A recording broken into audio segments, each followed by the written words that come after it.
Thank you so much for the warm welcome. I'm extremely happy to be standing in front of you. Every day is a special day. சொல்லுங்க, பக்கத்தில் பார்த்து சொல்லுங்க, every day is a special day. நீங்கள் கொடுத்த வரவேற்புக்காக ரொம்ப நன்றி சொல்கிறோம். பக்கத்தில் பார்த்து சொல்லுங்க, ஒவ்வொரு நாளும் ஒரு விசேஷமான ஒரு நாள். And I believe that today is a special day for me and for you too. இன்றைய தினம் எனக்கும் உங்களுக்கும் ஒரு விசேஷமான ஒரு நாளா இருக்கும் என்று நான் நம்புகிறேன். And I believe what the Heavenly Father desired to speak to you through us, and what the Father of this house is desiring, it will be delivered to you today without fail. பரலோக தகப்பன் எங்கள் மூலமாய் நீங்கள் கேட்க வேண்டிய செய்தியையும் இந்த சபையின் போதகர் அந்த தகப்பன் அவர் நீங்கள் கேட்க வேண்டும் என்று விரும்புகிற செய்தியும் தேவன் எங்கள் மூலமாய் இன்றைக்கு கொடுப்பார் என்று நாங்கள் விசுவாசிக்கிறோம். Sometimes I think that, oh my God, I've missed so much. But the Lord is always constantly reminding me that nothing is lost in me and I will restore everything in double portion. இந்த எங்களுடைய வாழ்க்கையை பார்த்தீங்கன்னா ரொம்ப நல்லா போய்கிட்டு இருக்குது. குறிப்பாக சொல்லணும்னா அந்த கடைசி 2 வருஷம் வந்து ரொம்பவே நல்லா போய்கிட்டு இருக்கு. இதெல்லாம் நான் யோசிக்கிறேன், ஆஹா இந்த சத்தியம் எனக்கு முன்னாடியே தெரிஞ்சிருந்துச்சுன்னா, அதை நான் ஏற்கனவே என் வாழ்க்கையில் பயன்படுத்தியிருந்தேன்னா நான் நிறைய காரியங்களை மிஸ் பண்ணாமல் இருந்திருப்பேனே அப்படின்ற எண்ணங்கள்லாம் வருது. ஆனால் தேவன் உண்மையில் பாருங்க, அவர் சொல்றாரு, நீ எதையும் இழந்து போக மாட்டேன், நீ இழந்த அனைத்தையும், நீ இழந்ததுன்னு நினைக்கிற எல்லாவற்றையும் ரெட்டத்தனையாய் திருப்பி தருகிற தேவனா இருக்கிறேன், அப்படி நிறைவு செய்கிற தேவனா இருக்கிறேன்னு சொல்லி சொல்றாரு. So I'm sure that some of you would have heard about my testimony on how God turned away the story of debt, the credit card debts, after I attended Abundant Rain Conference. Abundant Rain Conference நான் attend பண்ணதுக்கு அப்புறம் எப்படி என்னுடைய கடன்ல இருந்து தேவன் ஒரு திருப்பத்தை தந்தார் அப்படின்ற சாட்சி உங்களுக்கு அநேகருக்கு தெரியும். And some of you have been asking me, Anna, how did you do that? What happened? What did you do differently? And I wanted to spend a little bit of time and then move on just clarifying a couple of things there. So என்கிட்ட சில பேர் கேள்வி கேட்டீங்க, அண்ணே நீங்கள் ஏதாவது வித்தியாசமாக செஞ்சீங்களா, வேற ஏதாவது மாற்றினீங்களா, என்ன செஞ்சீங்கன்னு சொல்லி கேட்குறாங்க. ஸோ அதை குறித்து நான் ஒரு கிளாரிட்டி கொடுத்துட்டு அதுக்கப்புறம் வேற டாபிக் நான் போகணும்னு விரும்புகிறேன். So in Jan 2018, this Abundant Rain Conference happened where, I swiped on the credit cards, and after that, I attended one of the sermons in Sithalapakam Church, where pastor was speaking on taking quality decisions. So 2018 Abundant Rain Conference முடிச்சுட்டு நான் credit கார்டெலாம் swipe பண்ணிட்டு சித்தாலப்பாக்கத்தில் ஒரு service attend பண்ணேன். அதை attend பண்ணும்போது pastor அந்த செய்தியில் வந்து நல்ல தீர்மானங்கள் எடுப்பது எப்படி அப்படின்றத குறித்து பேசிட்டு இருந்தாங்க. So I attended that sermon, and in that sermon he spoke about taking quality decisions and how some of the fathers in Christianity like Kenneth Copeland and all took some decisions not to take debt, right? Not to get into debt. So அந்த நல்ல தீர்மானங்களை எடுப்பதை பற்றி பேசும்போது எப்படி Kenneth கோப்லண்ட் அப்படிப்பட்ட தகப்பன்மார்கள்லாம் வந்து கடன் வாங்க மாட்டேன் அல்லது கடனுக்குள்ளாக நான் போய் மாட்டிக்கொள்ள மாட்டேன் அப்படின்ற தீர்மானத்தை எடுத்ததை பற்றி சொன்னாங்க.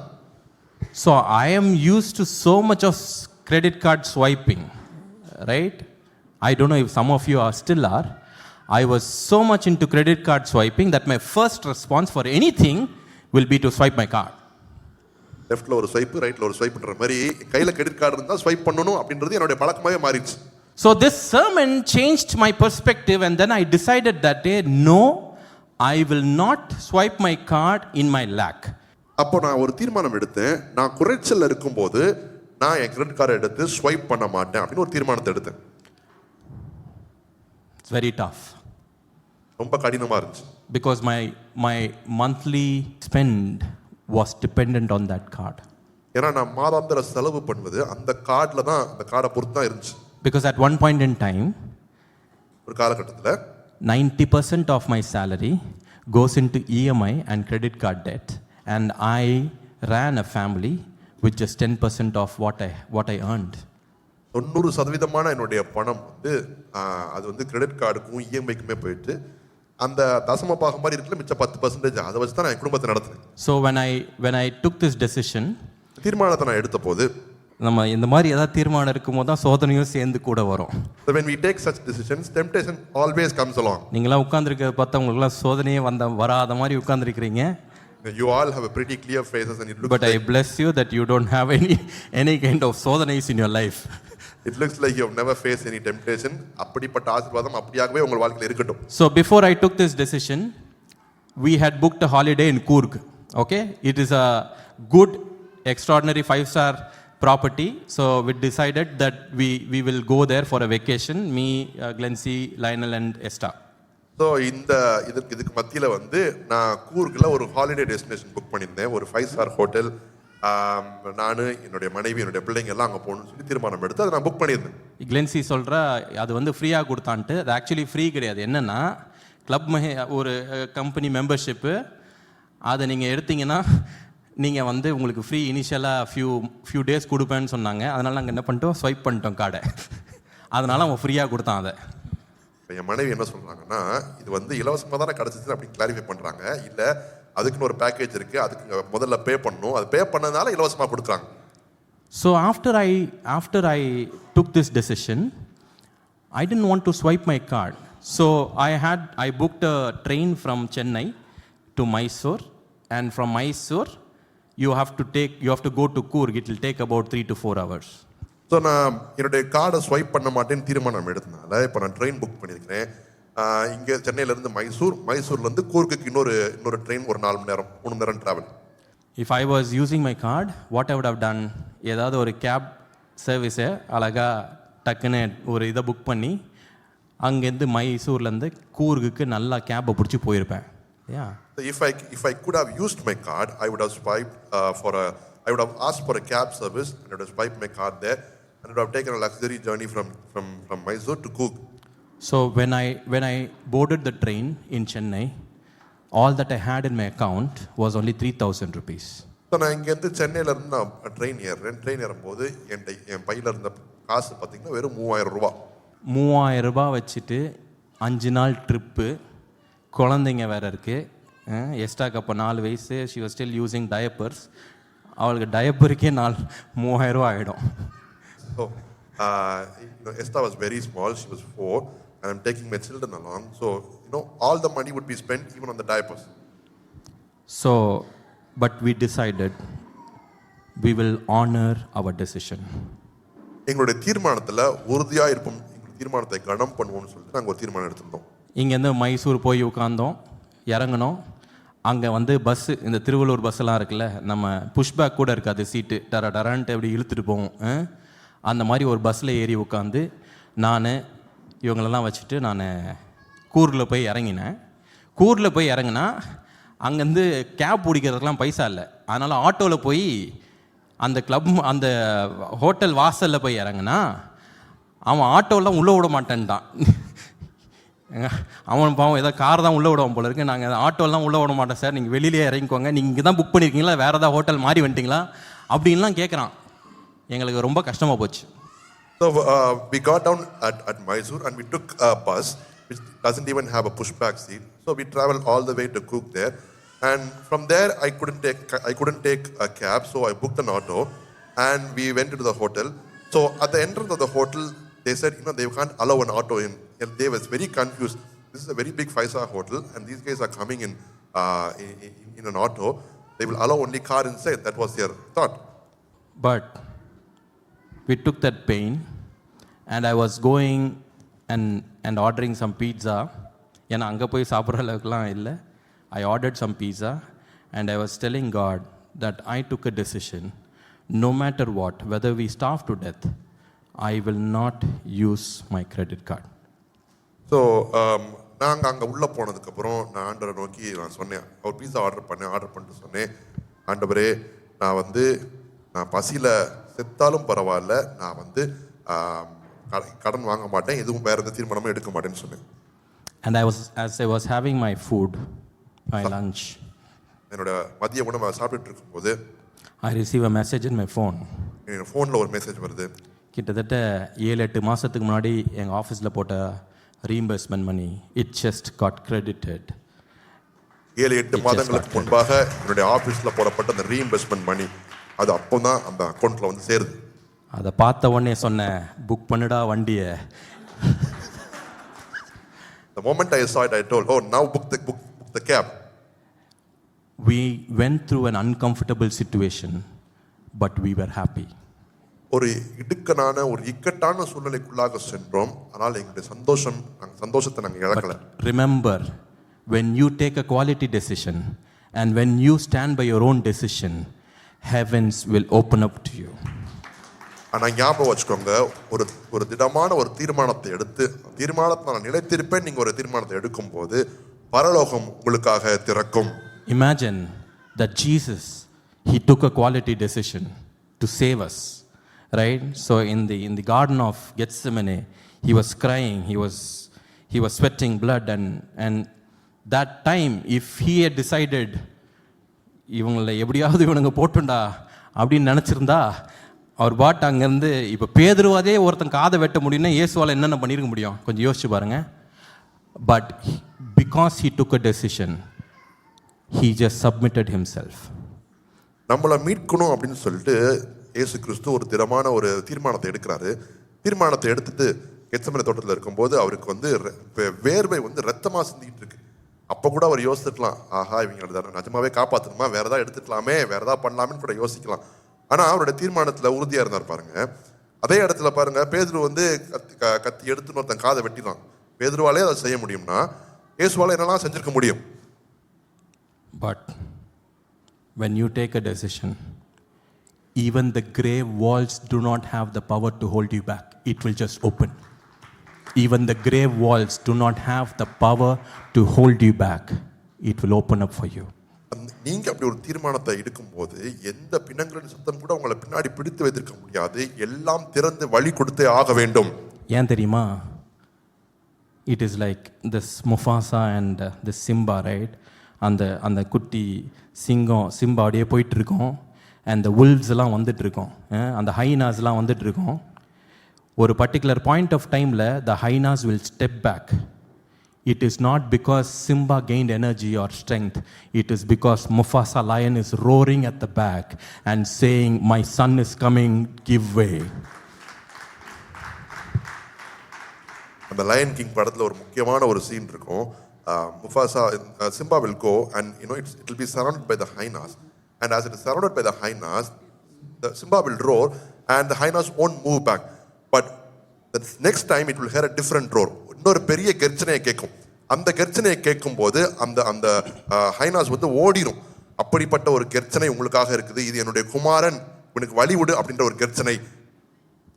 So when Jesu asked me to preach, so Jesu என்ன பிரசங்கம் பண்ணுன்னு சொன்னபோது, immediately God put this thing in my mind and said, hey, this community is entering into a new season.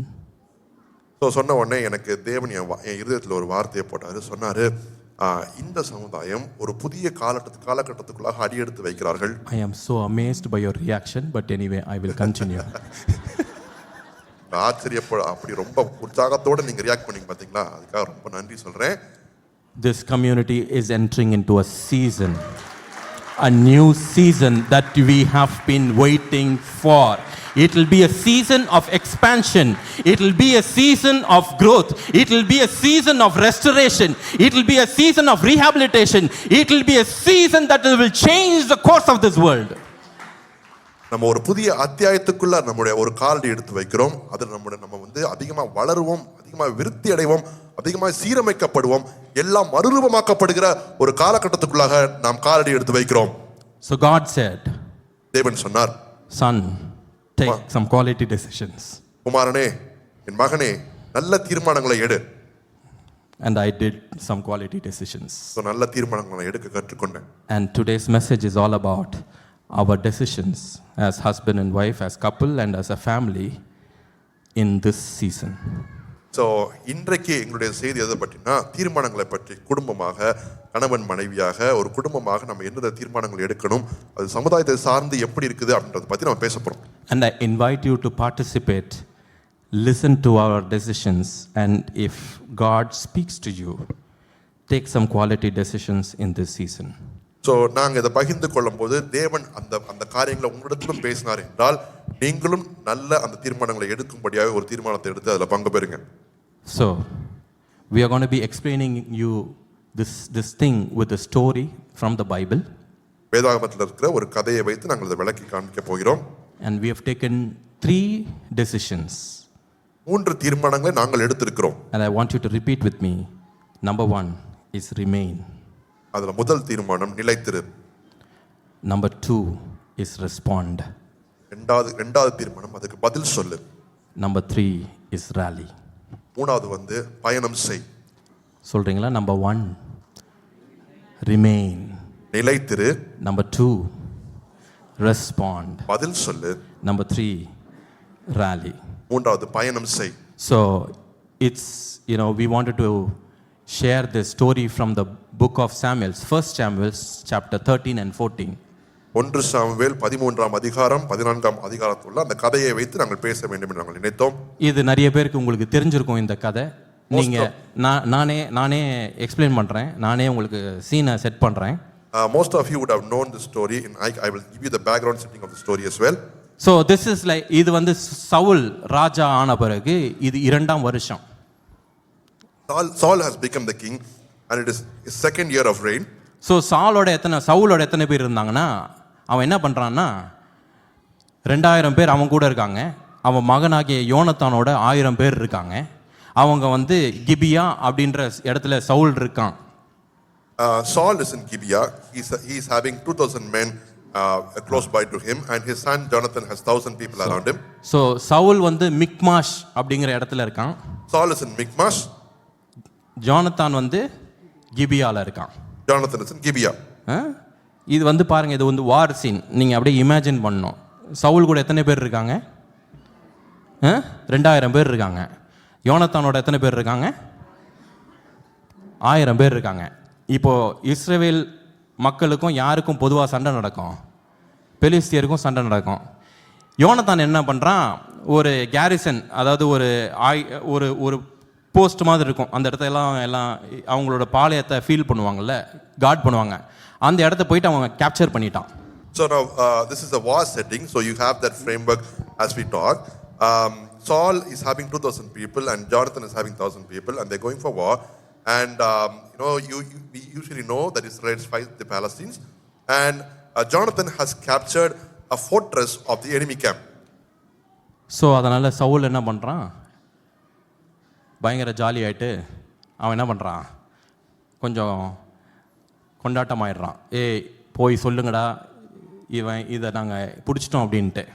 So Saul is very excited and he's sending people to declare the news saying, hey, we have captured this place. ஆனால் பெலிஸ்தருக்கு என்ன பண்ணிட்டாங்கன்னா, they came for வார். என்னன்னா அவங்க எத்தனை பேரை கூப்பிட்டு வந்தாங்கன்னா 30,000 சேரியட்ஸு, 6000 குதிரைப்படை ஆட்கள், மணலத்தனையான திரளான அவ்வளவு ஆர்மி பீப்புளை கூப்பிட்டு அவங்க பெலிஸ்தர்கள் they are like coming for war. So but the Palestinians had a different plan. They had 30,000 chariots and 6,000 horses and countless number of people. They are all coming towards Israel to fight a war. இப்போ சவுலோட இருந்த 2000 பேர் இல்லையா, ஆளுக்கு தெரிச்சு ஓடுறானுங்க. சில பேர் குழியில் போய் ஒளிஞ்சிக்கிறானுங்க, சில பேர் காவாயில் போய் ஒளிஞ்சிக்கிறானுங்க, சில பேர் யோர்தான் ஆத்தங்கரை கிளஞ்சி போயிட்டானுங்க. இருந்ததே 2000 பேர், அதில் பாதி பேர் ஆளை காணோம். இப்போ சவுலோட வேறு 600 பேர் தான் இருக்கானுங்க. So when they heard the news, they got very scared and the people with Saul were very scared and they started running for their life. Some went and hid, some went all the way back to home. So இந்த நேரத்தில் சவுல் வந்து என்ன பண்ணுறான், he is waiting for prophet Samuel. Samuel வரத்துக்கு 7 நாள் wait பண்ணுறான். So at this point, Saul is waiting for prophet Samuel to come and he's waiting for 7 days. சாமுவேலுக்கு என்ன வேலை இருந்துச்சோ தெரியல, அவர் 7வது நாள் வரல. So he waited for 7 days and on the 7th day, prophet Samuel, I don't know what work he had, he couldn't come. 7வது நாள் வரலன்னொடனே இவன் போயிட்டு நேராக என்ன பண்ணிட்டான், ஒரு பலியை செலுத்திட்டான் ஆண்டவருக்கு. ஐயோ மக்கள்லாம் போகிறாங்க, செதறி அடிச்சுட்டு போகிறாங்க, அதனால் I will give him a burnt offering அப்படின்னு சொல்லிட்டு அவன் ஒரு பலியை செலுத்திட்டான் ஆண்டவருக்கு. So since he saw people running away, he got scared and he went and gave a sacrifice for the Lord. நம்ம தமிழ் படத்தில் வர போலீஸ் மாதிரி எல்லாம் முடிஞ்சதுக்கப்புறம் டக்குன்னு போலீஸ் வருவாங்கல்ல, அந்த மாதிரி இப்போ இவன் பலியை கொடுத்ததுக்கப்புறம் டக்குன்னு சாமுவேல் வந்து நிற்கிறார் இப்படி. Like how we watch Tamil movie, after every damage is done, the police will come to protect the damage. Likewise, Samuel comes after Saul has done all the damage. நீங்கள் மற்ற டெசிஷன் எடுக்கிறீங்களோ கொஞ்சம் சிரிக்கிற decision எடுத்துக்கோங்க.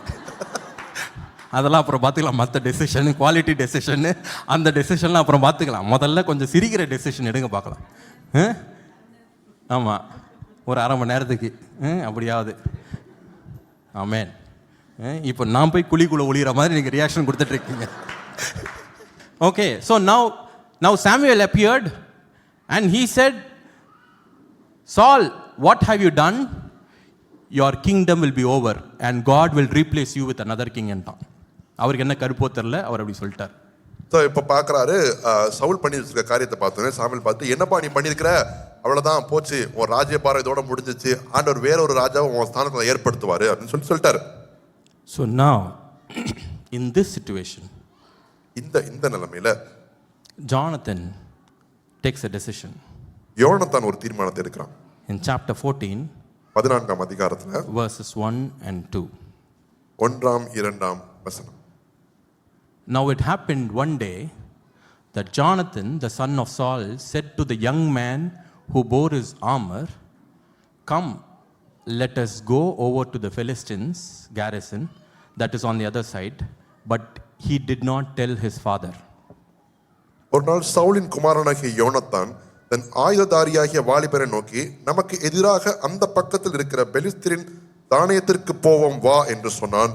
அதை அவன் தன் தகப்பனுக்கு அறிவிக்கவில்லை. Second verse. And Saul was sitting in the outsides of Gibeah under a pomegranate tree which is in Migron. The people who were with him were about 600 men. Saul கிபியாவின் கடைசி முனையாகிய மிக்ரோனிலே ஒரு மாதுளை மரத்தின் கீழ் இருந்தான். அவனோட கூட இருந்த ஜனங்கள் ஏறக்குறைய 600 பேராயிருந்தார்கள். இவன் ஏன் மாதுளை மரத்துக்கு கீழே இருந்தான்ட்டு நானும் ரொம்ப யோசித்தேன். I was wondering why he was sitting under pomegranate tree. ஏன்னா ஏதாவது ஒரு ஆவிக்குரிய அர்த்தம் இருக்கும். Should have some spiritual meaning, right? அப்போ தான் நான் முன்னாடி ஜஸ்டின் மதுரை அவரோட மெசேஜ் முன்னாடி கேட்டிருப்பேன். அப்போது ஒரு மெசேஜ் கொடுத்தாரு, இந்த கிறிஸ்டியானிட்டி உருப்படாமல் போகிறது இந்த ஆவிக்குரிய அர்த்தத்தை கண்டுபிடிக்கிறதுனால தான். Because people are always wanting to find a spiritual meaning attached to everything. That's why Christianity is having such a ill fate. இயேசு ஏன் படகுல தூங்கினார் தெரியுமா? Do you know why Jesus was sleeping? அதுக்கான அர்த்தம் என்ன தெரியுமா? Do you know the spiritual meaning behind it? அவருக்கு தூக்கம் வந்துச்சு தூங்கினார். என்னடா இதுல அர்த்தம் கண்டுபிடிக்கிறீங்க? He was sleepy, so he slept. Why do you find the spiritual meaning behind it? So I was thinking, why a pomegranate tree? மாதுளை மரத்துக்கு கீழ என்னையா பண்ணிட்டு இருந்தா அப்படின்னு எனக்கு ஒரு யோசனை. ஒருவேளை ஆவிக்குரிய அர்த்தம்னா maybe we will ask our pastor to probably reveal it to us. But எனக்கு வந்து ஒரு revelation வந்துச்சு. என்ன ரெவலேஷன்னா? So I got a revelation and I'm going to share that with you now. மாதுளம் பழம் உரிச்சா பார்த்துருக்கீங்களா? ஒன்று மணியாக இருக்கும்ல. எப்படியும் வந்துட்டானுங்க, நம்ம கொஞ்சம் டைம் பாஸ் பண்ணுவோமேனு ஒன்று ஒன்றா அப்படி போட்டு, இதுதான் நமக்கு கிடைத்த ரெவலேஷன். அதாவது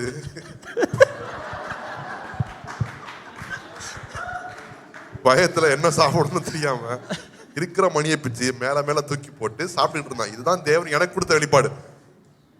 ஸோ இப்படி ஒரு சிச்சுவேஷன் இந்த 23ஆம் புலிகேஸில் வந்த போது அந்த சாவி அப்படி விட்டு நோட்டிட்டு அந்த மாதிரி இவன் வந்து மாதுளம் பழத்துக்கு கீழே அப்படி வெயிட் பண்ணிட்டு இருக்கான். பட் திஸ் காய் யோனத்தான் டேக்ஸ் அ டெசிஷன். யோனத்தான் ஒரு தீர்மானத்தை எடுக்கிறான். In verse 6 and 7, 6ஆம் 7ஆம் வசனத்துல, Then Jonathan said to the young man who bore his armor, Come, let us go over to the garrison of these uncircumcised. It may be that the Lord will work for us, for nothing restrains the Lord from saving by many or by few. Next verse. So his armor bearer said to him, Do all that is in your heart. Go then, here I am with you according to your heart. யோனத்தான் தன் ஆயுததாரியாகிய வாலிபரை நோக்கி, விருத்தசேதனம் இல்லாதவர்களுடைய அந்த தானியத்திற்கு போவோம் வா. ஒருவேளை கர்த்தர் நமக்காக ஒரு பெரிய காரியம் செய்வார். அநேகம் பேரை கொண்டாகிலும் கொஞ்சம் பேரை கொண்டாகிலும் ரட்சிக்க கர்த்தருக்கு தடை இல்லை என்றான். அப்பொழுது அவன் ஆயுததாரி அவனை பார்த்து, உம்முடைய இருதயத்தில் இருக்கிறபடியெல்லாம் செய்யும். அப்படியே போம். இதோ உம்முடைய மனதுக்கு ஏற்றபடி நானும் உம்முடனே கூட வருகிறேன் என்றான். So the decision that I took is, in this season, I will be like the armor bearer who will stand next to Jonathan in spite of all these situations, and I will say that I will come along with you. நான் இந்த காலகட்டத்தில் எடுத்த தீர்மானம் என்னவென்றால், யோனத்தானுடைய அந்த ஆயுததாரி எடுத்த அதே தீர்மானத்தை போல நீர் உம்முடைய இருதயத்துக்கு ஏற்றபடி செய்யும். அது யுத்தம் வர்ற மாதிரி காரியங்களா இருக்கலாம், சூழ்நிலைகள் எப்படி வேணாலும் இருக்கலாம். நீர் உம்முடைய இருதயத்துக்கு ஏற்றபடி செய்யும், நானும் உம்முடனே கூட வருகிறேன். So the first decision is like that armor bearer, to stand and remain with the man of God, with the community, with the purpose and with the vision. So நாங்கள் எடுத்திருக்க முதல் தீர்மானம் என்னவென்றால், இந்த ஆயுததாரியை போல இந்த சமுதாயத்தோடும் இந்த நடத்திருக்கிற தலைவரோடும் இங்க இருக்கிற தேவன் வைத்திருக்க தரிசனங்களோடும் ஒத்து போய் நாங்கள் அதற்கு நிலைத்திருக்க தயாராக இருக்கிறோம் என்பதே. ஸோ டு ரிமைன் அப்படின்னா is to position our hearts. நிலைத்திரு அப்படின்னு சொல்லும்போது நம்முடைய இருதயத்தை நேர்முகப்படுத்துறது. சூழ்நிலை வந்து நம்மளுக்கு என்னனாலும் இருக்கலாம், அது வந்து நம்ம கண்ட்ரோலில் இல்லாமல் இருக்கலாம், ஆனால் நம்மளோட ஹார்ட் வந்து நம்ம கண்ட்ரோலில் இருக்கு. நம்ம circumstances can be very different, you can't have a control over your circumstances, but what you can have control over is your heart. இப்போ இதில் பார்த்தீங்கன்னா சவுல் வந்து ஜானதான் வந்து அந்த காவல் படையை வந்து அட்டாக் பண்ணி அந்த ஒரு சின்ன ஒரு விக்ட்ரி வந்தோடனே அவர் ரொம்ப சந்தோஷப்பட்டுருவான். ட்ரம்பட்லாம் ஊதி இந்த மாதிரி நாங்கள் வின் பண்ணிட்டோம் அப்படின்னு ரொம்ப சந்தோஷமாக இருப்பான். அப்புறம் பார்த்தா அடுத்து உடனே ஃபிலிஸ்டீன்ஸ் வந்து நிறையா 30,000 சேரியட்ஸோடு வந்து அவங்கெல்லாம் வந்தோடனே பீப்புளெலாம் ஸ்கேட்டர் ஆகிடுவாங்க. சாம்வேல் இன்னும் வரல, அதனால என்ன பண்ணிடுவான், பயந்து போயிடுவான். கூட யார் இருந்த 2,000 பேருமே இப்போ இல்லை அப்படின்னு சொல்லி அவன் ரொம்ப பயந்துனால என்ன பண்ணிவிடுவான், அதுக்கப்புறம் இன்னும் சாம்வேலும் வரலையே, நம்ம வந்து கடவுளுக்கு விண்ணப்பம் செலுத்தலையே அப்படின்னு சொல்லி ஒரு பயம் வந்துடும் அவனுக்கு. நான் வந்து ஏதாவது செஞ்சாதான் நான் அவரை ப்ளீஸ் பண்ணணும், அவர் ஏதாவது செஞ்சாதான் அவர் எனக்கு வந்து திரும்ப செய்வார் அப்படின்ற ஒரு மனநிலை அதில் இருந்தனால அவனுக்கு வந்து ஃபியர் ரெஸ்பான்ஸில் இருந்தனால அவனால் வந்து கரெக்டாக சிந்திச்சு செயல்பட முடியல.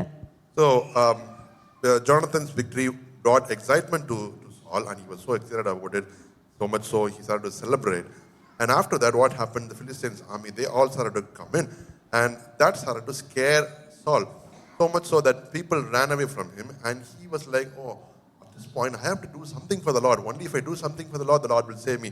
So he got into a fear response and started acting accordingly. அதுவே நீங்கள் ஜானத்தானை பார்த்தீங்கன்னா அவன் வந்து okay, he trusted in the goodness of God. So God வந்து நமக்காக ஒர்க் பண்ணுவார், நம்ம கொஞ்சம் பேரை வச்சும் நிறைய பேரை வச்சும் பண்ணுறதுக்கு அவருக்கு ஒன்றும் இல்லை, அவர் கஷ்டம் இல்லை அப்படின்னு காடோட குட்னஸ்லையும் அவரோட பவர்லையும் அவன் வந்து நம்பிக்கை வச்சுருந்தான். Rather, if you see Jonathan's heart, his heart was postured towards the goodness of God. He had a mindset saying, oh, if it's little people or a large number of people, it doesn't matter for the Lord to work there. We should be in the realization that our Father's heart is for us. நம்முடைய பிதாவின் உடைய இருதயம் அது நம்மை நோக்கி நம் சார்பாகவே இருக்கிறது அப்படின்ற எண்ணம் நமக்கு எப்பயுமே இருக்கணும். Yeah, we are in the perfect union with the Father. பிதாவோடு ஒரு பூரண இணைப்புல ஐக்கியத்துல இருக்கோம். இது வந்து நம்ம சொல்றத கேட்குறப்போ நம்ம வந்து ஓகே ஆமேன்னு சொல்றோம், எல்லாத்தையும் அக்செப்ட் பண்ணிக்கிறோம். ஆனா அதை வந்து நம்ம அதில் நிலைத்து இருக்கிறதுன்றது வந்து கொஞ்சம் கஷ்டமான காரியமாக தான் இருக்கு. As you hear this, it might be very exciting to you. It's like, oh, so sweet to hear this, but to remain in that truth, it is sometimes very challenging. இப்போ எனக்கும் நீரனோட ஞானம் அப்படின்றத வந்து நான் ஒத்துக்கிறதுக்கு எனக்கு பல வருஷம் ஆச்சு. For me to believe that God is my wisdom, it has taken a lot of years. அதுக்கு காட் என்னதான் வந்து எனக்கு வேர்டு கொடுத்தாலும், சில விஷயங்கள் என்னன்னே தெரியாது அதுக்கு வந்து எனக்கு மீனிங் கொடுத்தாலும், அந்த மாதிரி நிறைய விஷயங்கள் அவர் செஞ்சுட்டே வந்தாலும் அதை கம்ப்ளீட்டாக ஒரு பிலீவ் பண்ணுறதுக்கு, இப்போது பார்த்தீங்கன்னா இங்கே வந்து நின்று பேசுகிறதுக்கு எல்லாத்துக்குமே ஒரு ஃபியர் ஒன்று வரும். So, for God would give me certain words and He would reveal certain meanings to me. For me to understand that and to believe it's from God, and for me to come here to the stage and share a word, at every given point I would go through a lot of fear. இன்றைக்கி எனக்கு ஒரு விஷயம் வந்துச்சு. அதில் என்னென்னா நான் உட்காந்து build பண்ணிகிட்டு இருக்கிற மாதிரி, பில்டிங் பிளாக்ஸ்லாம் பில்ட் பண்ணுவோம்ல, அந்த மாதிரி பில்ட் பண்ணிகிட்டு இருக்க மாதிரி ஸோ நம்ம வந்து ஒன்றை வந்து நம்ம செய்கிறதுக்கு முன்னாடி நம்ம கர்த்தரில் நிலைத்திருந்து அவரோட வார்த்தைகளை கேட்டு அவர்கிட்ட அவரை நம்மளை லவ் பண்ண விட்டு நம்ம கொஞ்சம் கொஞ்சமாக இதை வந்து பில்ட் பண்ணணும், இந்த ரிமைனிங்கிறத. So today I had a vision as if I was building a building block one after the other. So when we talk about remain, I'm saying you have to stand still and build every block one upon the other and keep growing. Yeah, to remain is to live with the awareness that we are deeply loved and fully at home in God's presence.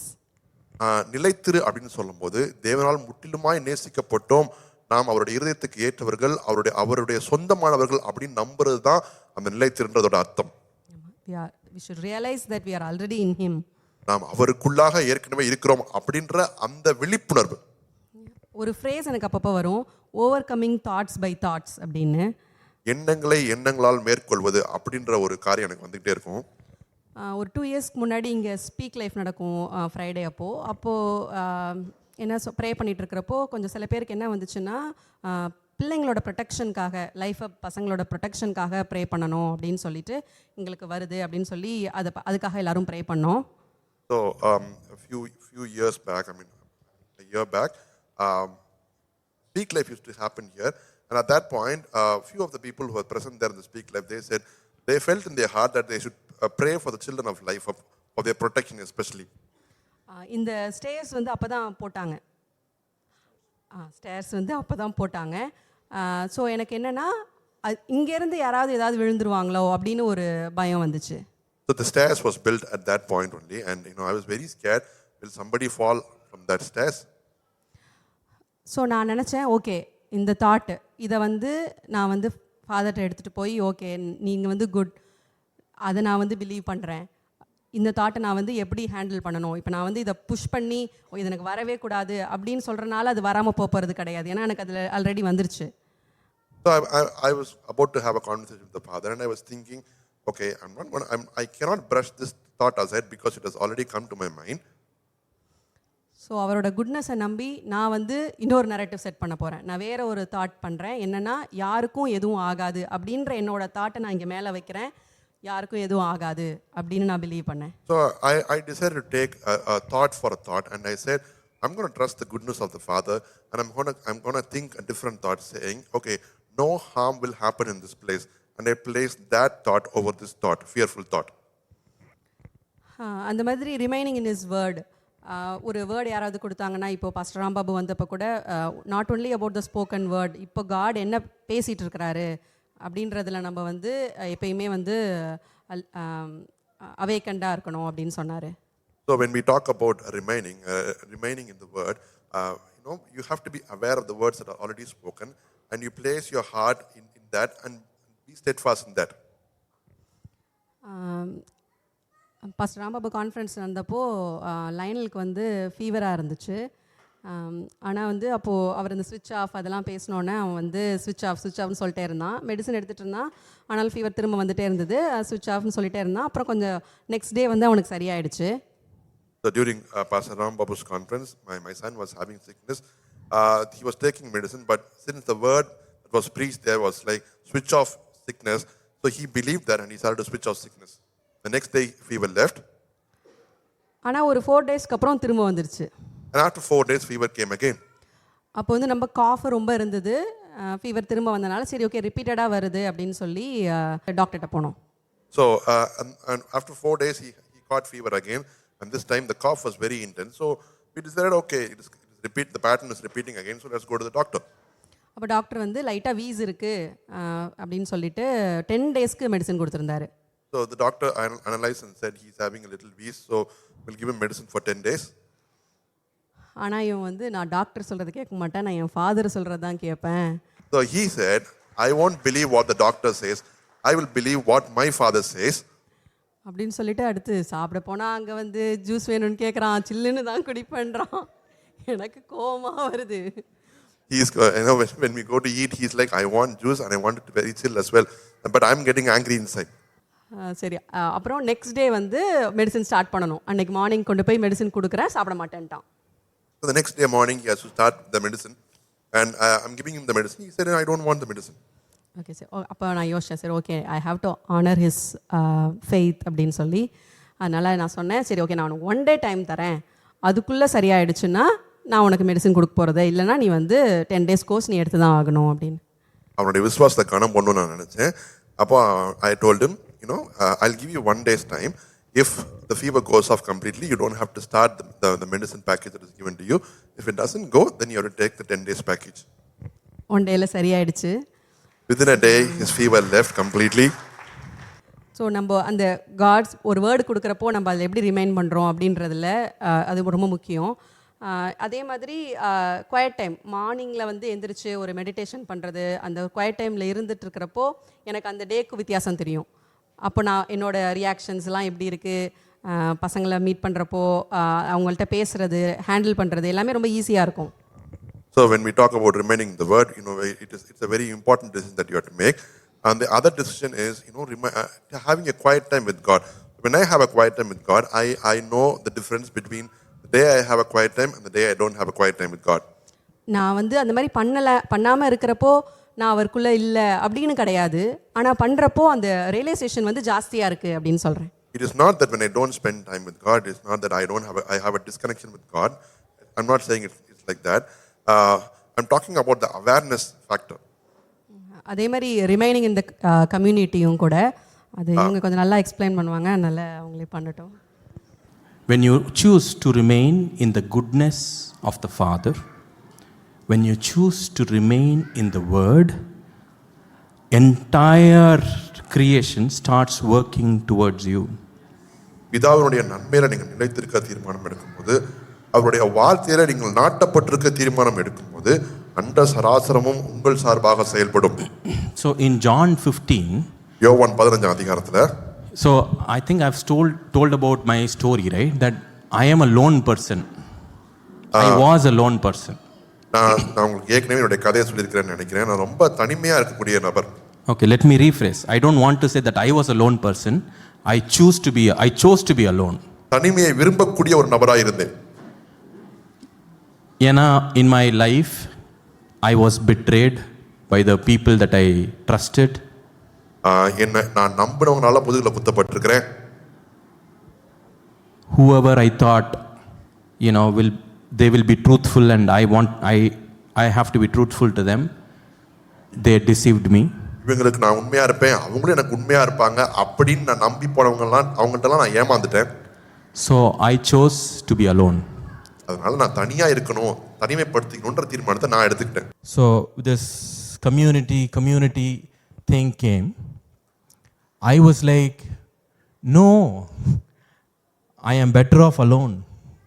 சமுதாயம்னு சொல்லும்போது ஆளை விடுங்கடா சாமி நான் போறேன் அப்படின்னு சொல்லிட்டு என்னை விட்டுருங்க அப்படின்ற மனநிலைமையில தான் இருந்தேன். But God had different plans. ஆனா ஆண்டவருக்கு வேற தீர்மானங்கள் இருந்தது. If today, if you think then you can do everything with God alone, then you are actually telling to yourself that you don't believe in God's design for humanity. இப்ப நீங்க இதுல உட்கார்ந்துட்டு இந்த பிரச்சனையா இருந்தாலும் நானும் ஆண்டவரும் பார்த்துக்குவேங்க, நானும் தேவனும் அப்படின்னு நீங்க நினைச்சீங்கன்னா தேவன் வடிவமைத்த நோக்கத்துக்கு மாறாக நீங்க செயல்படுறீங்கன்னு அர்த்தம். Because in John 15 he speaks about the vine and the branches, right? He speaks about I am the vine and you are the branches. When you remain in me, you will bear the fruits, right? So யோவான் 15 அதிகாரத்துல அவர் சொல்றாரு, நானே திராட்சை செடி, நீங்கள் கொடிகள். கொடியானது செடியில நிலைத்திருந்தால் மிகுந்த கனிகளை கொடுக்கும் சொல்றாரு. நான் மட்டும் தனி கொடியா தான் இருப்பேன், I'll be a separate branch. நான் மட்டும் இப்படியே ஒட்டிக்கிட்டு இருப்பேன், எனக்கு வேற யாரும் கூட இருக்க கூடாது.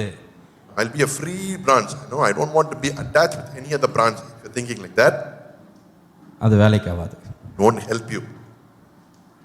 If you think that I don't want to remain in a community, then what you are saying is you don't want to remain in God himself. ஒரு சமுதாயத்துல நான் நிலைத்திருக்க மாட்டேன், அதோட ஒட்டிக்கொள்ள மாட்டேன் அப்படிங்க நினைச்சீங்க அப்படின்னா நீங்க ஆண்டவரே நம்மளன்னு நான் சொல்றேன். Because our God is not a solitary God. ஏன்னா நம்முடைய தேவன் தனித்துவம் உள்ள தனிமையான தேவன் அல்ல. So they live in relationships. அவரே ஒரு சமுதாயமா தான் உறவுல இருக்கிறாரு. So your salvation and your restoration comes from this place, this community. உங்களுடைய ரட்சிப்பும் அதுல உண்டான அந்த மறுசீரமைப்பும் இந்த சமுதாயத்துல இருந்து மாத்திரம் தான் வருது. I am not saying that community is healing you. சமுதாயம் உங்களை சுகப்படுத்துதுன்னு சொல்லல.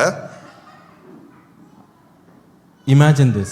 When I was broken into multiple pieces, right? யோசிச்சு பாருங்க, இதை யோசிச்சு பாருங்களேன். நான் வந்து உடைக்கப்படும் போது நிறைய துண்டுகளா உடைக்கப்பட்டேன். So when I gave my life to God, He took all the broken pieces and He put together. ஆண்டவர்கிட்ட சொன்னேன், ஆண்டவரே என்னுடைய உடைச்சல்களை அவங்ககிட்ட கொடுக்குறேன்னு சொல்லும்போது எல்லா உடைச்சல்களையும் அவர் போட்டு ஒண்ணாக்குனார். இங்க எத்தனை பேர் உடைஞ்சிருக்கிறீங்க? How many of you have been broken? Yeah. I am not saying that that community is putting together. I am saying that God is the one who's putting the broken pieces together. உடைஞ்ச பகுதிகளை வந்து ஒட்ட வைக்கிறது சமுதாயம் சொல்லல, ஒட்டுகிறவர் தேவன். All I am saying is that when God is putting together, the glue that He uses to put together is the community. ஆனா அந்த ஒட்டுகிறதுக்கு அவர் பயன்படுத்துகிற அந்த பசை என்னவென்று பார்த்தால் அதுதான் சமுதாயம். Because when you put a jigsaw puzzle just like that and when you lift it up, when there is a wind that blows, it just brokens and it just breaks again. ஒரு பசில் எடுத்து நீங்க சும்மா அதை வச்சுட்டு அதை மேல தூக்கி காமிச்சீங்கன்னா காத்தடிக்கும் போது பறந்து போயிடும். But when you put in a base and then you put a glue stick and when you stick it and you put it together, no matter what happens, it stays. அப்ப அந்த பசில் நீங்க இது பண்ணிட்டு ஒரு உடன் பேஸ் மேல வச்சு அதுல பசையை போட்டு ஒட்டி இருந்தீங்க அப்படின்னா என்ன காத்தடிச்சாலும் அது அசையவே முடியாது. So remaining in the community is actually putting a vaccination for all the things that you are actually going to go through and it is a state of being protected. So சமுதாயம் என்பது வந்து உங்களை பாதுகாக்கிற ஒரு பாதுகாப்பு வளையமாக உங்களுக்கு காயங்கள் ஆவதற்கு முன்பாக நீங்கள் போடுகிற ஒரு தடுப்பூசி மாதிரி சமுதாயம் உங்களுக்கு மாறுகிறது. And the season that we are going to enter is going to be so massive. நம்ம போகக்கூடிய காலகட்டம் ஒரு பெரிய காலகட்டமா இருக்கும். So whenever there is a move, there will always be some confusion. ஒரு அசைவுன்னு ஒன்று இருக்கும்போது எப்பயுமே குழப்பங்களும் அதோட சேர்ந்து வரும். ஆமா, அதனால தான் நான் வீடே மாத்துறது இல்லை. ஏன்னா ஒரு வீட்ல இருந்து வேற வீட்டுக்கு போகணும்னாலே ஒரே கன்ஃபியூஷன் ஆயிடுது. That's why I don't change my house. If I have to move from one house to another, there's a lot of chaos and confusion. So when you move, when you're standing still, there is no confusion. But when you move, there will always be something that gets disturbed. நீங்க அப்படியே அசையாம இருந்தீங்கன்னா எந்த பிரச்சனையுமே இல்லை. ஆனா நீங்க அசைய ஆரம்பிக்கும் போது ஏதோ குழப்பங்கள் உண்டாகதான் செய்யுது. So the move that we are going to enter is going to be a massive one. It is going to be a massive one. And remaining in the community and taking that as a decision is going to be protecting you from all the things that is going to come. So நமக்கு வரப்போகிற அசைவு ஒரு பெரிய அசைவா இருக்கிறபடினாலே இந்த அசைவிலே நான் என்னுடைய ஸ்தானத்துல நிலைத்திருப்பேன் அப்படின்னு நீங்க எடுக்கிற தீர்மானம் உங்களை அசையாமல் திட அஸ்திபாரத்தோடு அங்கே நாட்டி வைத்திருக்கும். சில பேருக்கு இந்த ஹார்ட் ஹீலிங் ஜர்னினாலே ரொம்ப பயமாவே இருக்கு. Certain people are very scared about the heart healing journey. journey. ஐயா, சிக்கிரவே கூடாது, போனோம்னாலே உனக்கு ஹார்ட் ஹீலிங் பிடிச்சி வச்சு உட்கார வச்சிருவாங்க அப்படின்ட்டு. The moment we step into them, they are going to talk about heart healing and we are going to be trapped. But I am telling you the freedom that heart healing gives and the freedom that it gives, nothing in the world can give it to you. அதுல உங்களுக்கு கிடைக்கிற விடுதலை நீங்க எவ்வளவு காசு கொடுத்தாலும் உலகத்துல வாங்க முடியாத ஒரு விடுதலையா இருக்கும். And I am so proud that I am part of this community that focuses on healing and not just putting a makeover in you. It just breaks you, it gets into the deeper places. It tries to take away all the things that is rotten and then heals you. ஒரு வெளிப்படையான வேஷத்தை போடாமல் உங்களுக்குள்ளாக எது அழுகி கொண்டிருக்கிறது என்பதை கண்டுபிடித்து அதை வேரோடு புடுங்கக்கூடிய ஒரு சுகப்படுத்தக்கூடிய சுவிசேஷத்தை நம்பி செயல்படுகிற ஒரு சமுதாயத்திலே நானும் பங்காயிருப்பதை குறித்து நான் பெருமைப்படுகிறேன். And my decision to remain no matter what may influence you today. நான் இந்த சமுதாயத்திலே நிலைத்திருப்பேன் என்ற தீர்மானம் அந்த தாக்கத்தினுடைய அளவு உங்களை வந்தடையும். So John 15 verses 7 says, யோவான் 15:7 வசனம் சொல்கிறது. In the amplified version, it says, if you remain in me and my words remain in you, that is if you are vitally united and my message lives in your heart, ask whatever you wish and it will be done for you. சொல்லுங்க, ask whatever you wish. இந்த சில பேரோட என் மொபைலில் உள்ள பைபிளில் இந்த amplified version எடுத்தோன்னா அந்த ஆஸ்க்கு பக்கத்தில் ஒரு பபுள் இருக்கும். I was like okay when we need to ask போல இருக்கு, நம்ம வி நீட் டு ஆண்டவரே ஐ நீடு அப்படின்னு கேட்கணும் போல இருக்கு அப்படின்னு I just clicked on that bubble to see what that ask means. So இதில் இது என்ன போடப்பட்டிருக்குன்னா, நீங்கள் என்னிலும் என்னுடைய வார்த்தை உங்களுக்குள்ளாக நிலைத்திருக்கும் என்றால் சொல்லும்போது என்ன சொல்றாருன்னா, உங்களுடைய முழு அங்கமும் என்னோட இணைக்கப்பட்டு என்னுடைய வார்த்தை உங்கள் இதயத்துக்குள்ளாக வாழும்போது நீங்கள் எதையெல்லாம் விரும்புகிறீங்களோ, விரும்பி எதையெல்லாம் கேட்குறீங்களோ அதெல்லாம் உங்களுக்கு கொடுக்கப்படும் சொல்லி போட்டிருக்குது. அதில் அந்த ஆஸ்க் அப்படின்னு போடப்பட்டிருக்க பதத்துக்கு வந்து நான் ஆம்பிளிஃபைடில் மொபைலில் பார்க்கும்போது அது பக்கத்தில் ஒரு பபுள் போடப்பட்டிருந்துச்சு. So when I clicked on that bubble, இந்த பபுள் நான் தொட்டு பார்த்தப்போ I saw two words. 2 வார்த்தைகளை பார்த்தேன். Ask means to insist or to demand. எனக்கு கட்டாயப்படுத்துதல் அல்லது எனக்கு கொடு அப்படி எனக்கு என்கிட்ட கட்டாயப்படுத்தி கொடு அப்படின்ற மாதிரியான 2 காரியங்கள். So when we choose to remain in the word, when we choose to remain in the goodness of the Father, when we choose to remain in the community, God gives you the power to insist and demand whatever our hearts desire.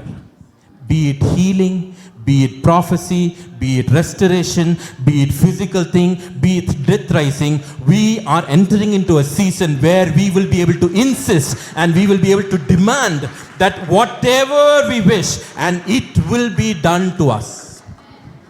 So இந்த அவருடைய நன்மையிலையும் அவருடைய வார்த்தையிலையும் நிலைத்திருக்கும் போது, சமுதாயத்தில் நாட்டப்பட்டவர்களாக இருக்கும்போது, ஆண்டவரே எனக்கு இது வேணும் அப்படின்னு நீங்க உரிமையா கேட்கலாம். அது சுகமா இருக்கலாம், அது தீர்க்கதரிசனமா இருக்கலாம், மருத்துவ உயிரோடு எழுப்பதா இருக்கலாம், என்ன காரியமா இருக்கலாம், தைரியமா எனக்கு உரிமையா எனக்கு தாங்கன்னு சொல்லி கேட்கலாம். ஆண்டவர் உங்க இருதயத்தின் மன விருப்பத்தின்படி உங்களுக்கு செய்து முடிப்பார். Okay, we are moving on to the next one. அடுத்த பகுதி. The one who is remaining with me will respond to you. என்னோட நிலைத்திருக்கும் என்னுடைய துணை அது உங்களுக்கு பதிலை சொல்வார்கள். வேற வழி இல்லை. ஸோ ரெஸ்பாண்ட்க்கு வந்து first thing is wisdom which we found in Christ are also in us. நிலைத்திருவை தாண்டிட்டோம், இப்போ வந்து பதில் சொல்லணும், பதிலுரை கொடுக்கணும். ஸோ பதிலுரைன்னு சொல்லும்போது கிறிஸ்துவில் காணப்பட்ட அதே ஞானம் நமக்குள்ளாகவும் இருக்கிறது. So we need to put things together to understand the mysteries which are in Christ for us. So தேவனுடைய ரகசியங்களை நாம் அறிந்து கொள்ளும்படி காரியங்களை அந்த இடத்துல வைத்து ஆராய்ந்து பார்க்க வேண்டியது அவசியமா இருக்கிறது. So நம்ம அப்படி பண்ணும்போது நமக்கு வந்து நிறைய ரெவலேஷன்ஸ் வரும். So when we do that, you know, we have so much revelations coming upon. So இந்த ட்ரூத்ஸ்லாம் நம்ம மெடிடேட் பண்ணி அதை நம்ம அக்செப்ட் பண்ணிக்கும்போது இதெல்லாம் நமக்கு வந்து மைண்ட் செட்டாக மாறும். So when we meditate these truths, these things become our mindset. இந்த மைண்ட் செட் தான் வந்து phronesis. This mindset is called phronesis. So ஜானத்தானுக்கு பார்த்தீங்கன்னா அது ஒர்க் ஆச்சு. If you take Jonathan's scenario, it worked for him. So அவன் வந்து அந்த சூழ்நிலையை பார்த்து அவன் பயப்படலை. 2 பேர் தான் இருக்கிறாங்க, ஒரு ஹோல் ஆர்மியே இருக்கு, ஆனால் அவன் பயப்படலை. No, if you see the story, there are only two people, Jonathan and one more warhead along with him, but they are not scared about the people surrounding them. Yeah. So காடோட power வந்து நம்பர்ஸில் வந்து limit ஆகாது அப்படின்ற mind set அவனுக்கு இருந்துச்சு. The power of God is not restricted by the number of people who are surrounding us. They had that phronesis in their mind. So nothing can stop the Lord from saving whether we are many or few அப்படின்னு சொல்றான். நம்ம சிறு கூட்டமா இருந்தாலும் சரி அல்லது பெரிய கூட்டமா இருந்தாலும் சரி, தேவன் கிரியை செய்யணும்னு நினைக்கும் போது யாருமே தடை செய்ய முடியாது அப்படின்ற அந்த மனநிலை அவங்களுக்கு உண்டாயிருந்துச்சு. ஸோ அந்த நம்பிக்கை வந்து அவனுக்கு ஒரு தைரியத்தை கொடுத்துச்சு. That mindset gave him a different confidence. So அதே மாதிரி தான் இந்த ஆர்மர் பேரர், அவரை பார்த்தீங்கன்னா அவன் வந்து அவனுக்கு வேற மாதிரி அந்த ஃப்ரெனசிஸ் ஆப்ரேட் ஆச்சு. அந்த ஆயுததாரிக்கும் he had a different phronesis. He showed complete trust in Jonathan and the plan that he was having. யோனத்தானுடைய திட்டத்திற்கும் அவன் போட்ட திட்டத்தின்படி செய்யலாம் அப்படின்றதுக்கும் அவன் முழுமா அவன் நம்பி அவன் ஒத்துழைப்பு கொடுத்தான். ஸோ அவ்வளோ பேர் இருக்கிறாங்க, மணலை போல திரளத்தனையாக இருக்கிறாங்களாம். போய் பண்ணலாம் அப்படின்னு கூப்பிட்டா இமேஜின் பண்ணி பாருங்களேன். அந்த மாதிரி போயிட்டு அவங்கள்ட்ட போய் பேசலாம் அப்படின்னாலே நம்மளுக்கு கஷ்டமாக இருக்குது. எல்லாரும் பேசலாம் அப்படி சொன்னால் எனக்கு கஷ்டமாக தான் இருக்குது. போய் பார்த்து பேசுங்க, புதுசாக வந்தவங்கள்ட்ட பேசுங்க அப்படின்லாம் சொல்கிறப்போ. ஆனால் அங்கே போயிட்டு ஃபைட் பண்ணணும், அவ்வளோ பேர் இருக்கிறாங்க, அவங்க 2 பேர் தான் போய் ஃபைட் பண்ணணும்னு கூப்பிடுறப்போ அவன் வந்து அவன் மைண்ட் செட் நல்ல நிலைமையில் இருந்தனால தான் அவனால் கூட போக முடிஞ்சிச்சு. So imagine this scenario, for me, if you take me, for me to go and talk to a new person is a very scary thing. There are countless number of people that are there, and these two guys, they are going in war against them. Imagine how their mindset is. So if what different furnace they had for them to take such a decision and go forward and fight. 1 Samuel 13:14 பார்த்தீங்கன்னா அதில் வந்து the Lord has sought for himself a man after his own heart. 1 Samuel 13ஆம் அதிகாரம் 14ஆம் வசனத்தை நீங்க பார்த்தீங்க அப்படின்னா, இப்பொழுதோ கர்த்தர் தம்முடைய இருதயத்துக்கு ஏற்ற ஒரு மனுஷரை தமக்கு தேடி. ஸோ அது யாருன்னு நம்ம எல்லாருக்குமே தெரியும், அது வந்து David. We know who that person is. It's David. So அவன் லைஃப்பில் வந்து அந்த ப்ரொனசிஸை வந்து நிறைய இடத்துல வந்து அந்த மைண்ட் செட் எப்படி ஒர்க் ஆகுதுன்றதை நம்மளுக்கு காட்டியிருக்கிறாரு. So David, throughout his life journey, he has showed how different furnaces, how he had different furnaces, and how that furnaces operates in his life. He has shown us. So in terms of hard situations, how we respond is our mindset. ஒரு கடினமான சூழ்நிலை வரும்போது நம்ம அதுக்கு என்ன பதிலுரை கொடுக்கிறோம் அப்படின்றதுதான் முக்கியமான காரியம். Yeah. Are we responding from the place of fear, or are we responding from the place of courage and trusting in the goodness of God? நம்முடைய பதிலுரைகள் வந்து பயப்படுறதுல இருந்து வருதா, அல்லது தேவனுடைய நன்மையை நம்பி திடாஸ்திபாரமா இருந்து அதுல இருந்து ஒரு தைரியமான பதிலுரையா வருதான்றது தான் அங்க அதுல நம்ம பார்க்க வேண்டிய காரியம். ஸோ இதில் வந்து கரண்ட்டாக இப்போ காட் என்ன பேசிகிட்டு இருக்காருன்றதை லிசன் பண்ணுறது ரொம்ப முக்கியம். So for that to happen, it is very important that you hear now voice of God. So முன்னாடி எனக்கு இந்த வசனம் கொடுத்தாரு, முன்னாடி இந்த வேர்ஸ் கொடுத்தாரு அப்படின்னா அதெல்லாத்தையும் விட்டுடுங்க, அதை விட்டுட்டு இப்போ புதுசாக என்ன கொடுக்குறாரோ அதில் இருங்க அப்படின்னு நான் சொல்ல வரல. So I'm not saying leave the words that were spoken to you long before, leave that and find what God is talking to you new now. It's like building தான். ஸோ ஒன்று மேலே ஒன்று வச்சு கட்டுறது தான். அந்த வசனமும் நமக்கு அவர் கொடுத்தது தான், இப்போ இந்த சீசனில் பேசுகிறதும் நமக்கு கொடுக்கறது தான். So I'm talking about the building vision where I said the past season, whatever word that God has given you, put that, and as you keep growing, build it with the now word and keep building and growing it up. So when you decide to respond, நீங்க பதிலுரை கொடுக்கணும்னு முடிவு செய்யும்போது you decide to partner. நீங்க பங்காளிகளாக மாறிவிடுவீர்கள். Whatever call that comes from this place, or whatever call that comes from God, and when you respond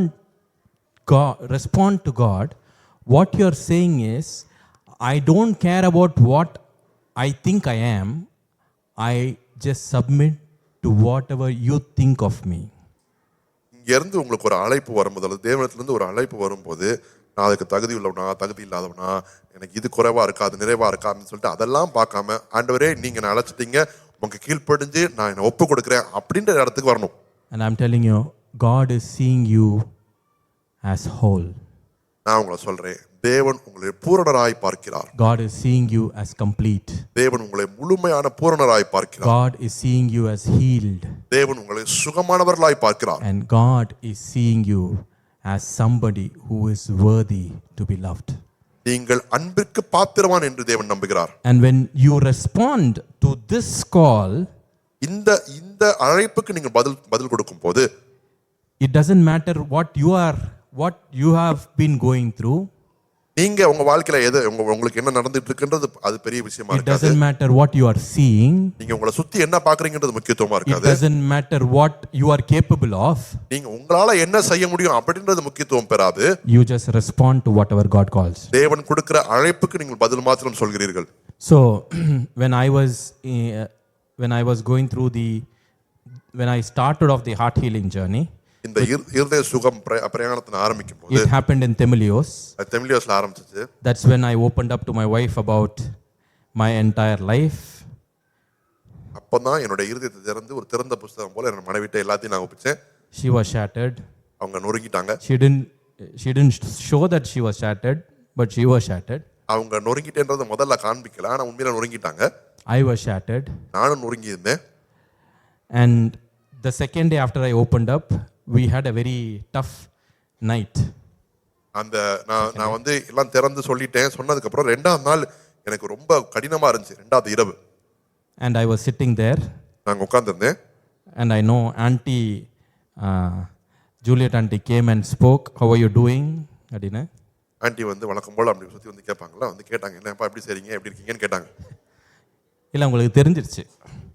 ஏன்னா நாங்கள் முந்தின நாள் அவங்கள கூப்பிட்டு போயிட்டு லஞ்ச் கூப்பிட்டு போயிட்டு நாங்கள் பாட்டு சொல்கிறோம், அவங்களுக்கு எல்லாம் தெரிஞ்ச மாதிரி நாங்கள் பாட்டு சொல்லிட்டு இருக்கோம். ஆண்டிக்கு புரிஞ்சுதா இல்லையான்னு தெரியல. புரியலல்ல, அதான் தெரியும். அண்ட் தெரிஞ்ச மாதிரியே மண்டையாட்டினாங்க. சரி நாங்களும் தெரிஞ்சிருக்கு போல இருக்கு, நாங்களும் சொல்லிக்கிட்டே இருந்தோம்.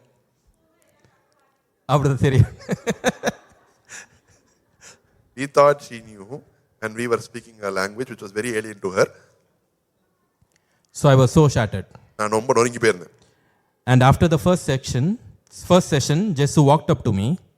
முதல் செஷன் முடிஞ்சோடனே ஜெசு என்னை நோக்கி நடந்து வந்தாரு. He said to me, சொன்னாரு, believe me, நம்பு, follow me like how a blind person follows.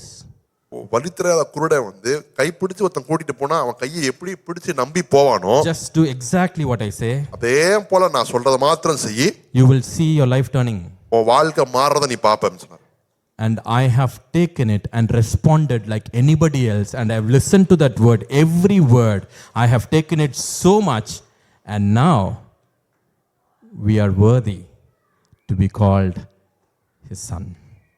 So நாங்கள் அவர் சொன்ன ஒவ்வொரு வார்த்தையும் நான் வந்து என் வாழ்க்கையே அதில் தான் அடங்கியிருக்குன்ற மாதிரி அதை ரொம்ப தீவிரமாக எடுத்து செயல்முறைப்படுத்தி இன்றைக்கு நாங்கள் பிள்ளைகள் என்று அழைக்கப்படும் ஸ்தானத்தில் வைக்கப்பட்டிருக்கிறோம். My situation was bad. என்னோட சூழ்நிலைகள் ஒரு குழப்பமான I சூழ்நிலையில் was in hurt, நான் ரொம்ப காயப்பட்டிருந்தேன். yet I chose to respond. ஆனால் அங்கே நான் ஒரு பதிலரை செலுத்தும்படியாக ஒரு தீர்மானம் எடுத்தேன். So today God calls you to respond.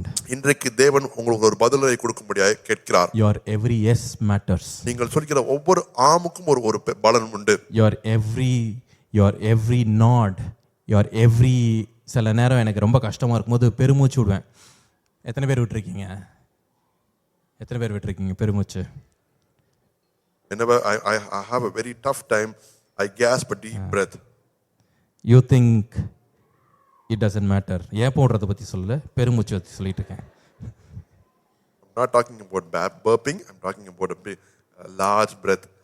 And God tells சொல்றாரு, that அந்த பெருமூச்சு என்னால் மறக்கப்படுவதில்லை. That gasp, I don't forget it. I will restore. நான் அதை மறுசீரமைப்பேன். Thank you for responding to me.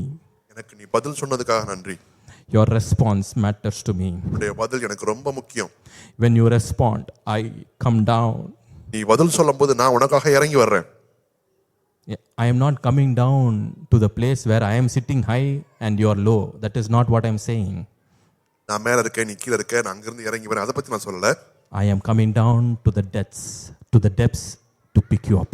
உன்னுடைய ஆழங்களிலே நீ மாட்டிக்கொண்டிருக்கிற அந்த ஆழங்களுக்குள்ளாக, அந்த ஆழத்துக்குள்ளாக நான் காலடி எடுத்து வைக்கும்படியாக வந்திருக்கிறேன்னு சொல்றாரு. So our decision to respond to God's call, it's not a small thing. ஆண்டவர் கொடுக்கிற அந்த அழைப்புக்கு நம்ம கொடுக்கிற பதில் வந்து ஒரு சாதாரண விஷயம் அல்ல. The last thing that I want to say is rally. அடுத்து தொடர்ந்து பயணம் செய். Rally. தொடர்ந்து பயணம் செய். I was thinking that should we put run forward? நான் வந்து இந்த பாயிண்ட் வந்து முன்னேறி செல் அல்லது ஓடு, வேகமா ஓடு அப்படின்னு சொல்லாமான்னு நினைச்சேன். And God said, you cannot run forward, my son. ஆண்டவர் சொல்றாரு, தம்பி நீ உன்னாலலாம் ஓட முடியாது. You have to rally with your people. நீ உன்னோட சமுதாயத்தோட சேர்ந்து நடந்து செல்ல வேண்டும். You have to rally. தொடர்ந்து சேர்ந்து பயணிக்க வேண்டும்.